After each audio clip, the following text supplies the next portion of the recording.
What is going on, guys? Welcome to your 30th C++ tutorial. 30 tutorials, that's like a milestone or something.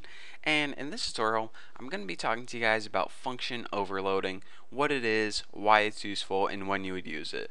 So let's go ahead and say we wanted to build a function to, I don't know, maybe we wanted to have the user input a number and we just wanted to print it out on the screen. Really stupid function, but really simple.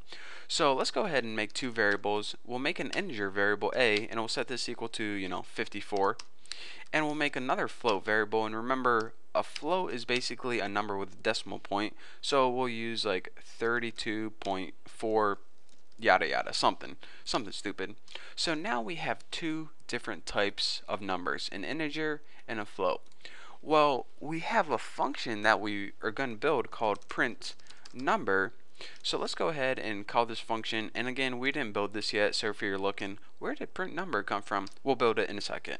So we're going to go ahead and try to use this function for both of these variables, print number a, and we're going to try and print out b too. So then we say, alright, now we're going to go ahead and build this function to print out a number.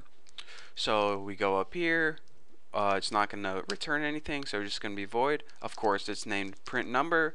And then we get to this part right here. Alright, let's go ahead and think for a second. If we go ahead and put int x, then we're going to allow it to pass in an integer, so this is going to work. But this isn't going to work. So I know what I'll do. I'll just put float x. Well, then this is going to allow me to pass in this number, but then this number isn't going to work. So how do we solve this little puzzle right here? Well, we do this through the use of something called function overloading. And function overloading is the idea that in C++ you can build more than one function with the same name. In this case, we're going to be building two functions called print number that take different types of data depending on what you pass in.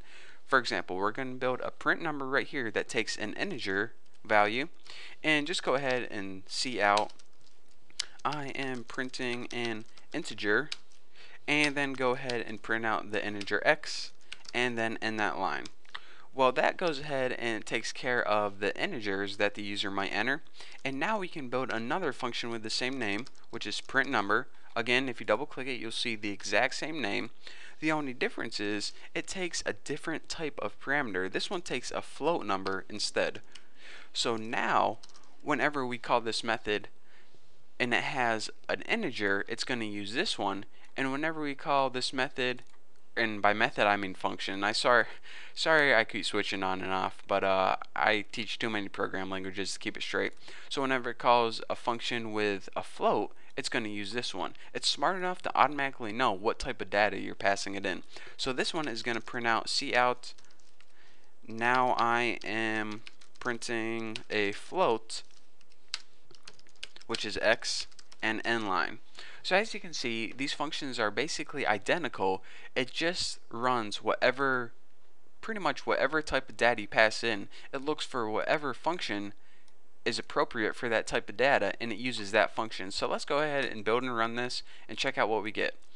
At first, we passed in an integer, 54, so that's why I used this one that took an integer, and it said I am printing an integer. And after that, we passed in the same function a float, which was 32.4, so that's why it chose this one. Now I am printing a float, 32.4. So as you can see, function overloading solves the problem of having one function. So check this out.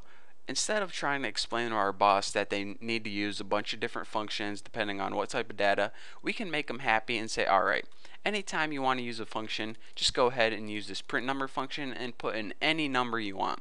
This is going to be behind the scenes stuff that they don't have to worry about. They don't know that we had to make two different functions just because they were annoying and they couldn't understand that they needed to work with different types of data. So we're going to make it really easy for the user through the use of function overloading. Now, whenever the user enters a number like 54, we already have a customized function that is smart enough to realize that they are entering an integer and prints out that value. But if another user, like user B, enters a float, then we of course can handle that too, because our program knows it's smart enough to realize that we're passing it in a float, so that's why it chooses this. So basically, whenever you use a function, your computer program is going to do this. It's going to look for a function with that name, a print number.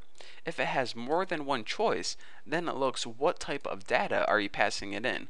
Well, if I pass it in a float, it's going to look at this one. Does this print number take a float? Nope, it takes an integer. Does this print number take a float? Yes, it does. So I'm going to use this one right here. So that's why whenever you create a function, you need to write the name and also the type of data that you're passing in. So then whenever the user tries to use it, it knows what function to use. So that is basically all function overloading is. It's basically making programs that are really simple for the user, even though they might take us a little bit of extra coding. Hey, when we want to build software and we want to sell it for $1 million, we're going to want to make sure that it's easiest for the user to use as possible. Because, I mean, when we become a millionaire, this extra function is not going to be a real big problem for us.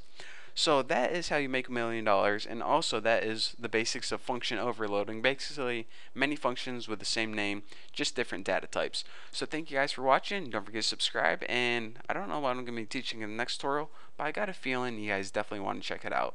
So again, thank you. Don't forget to sub, and I'll see you in the next video.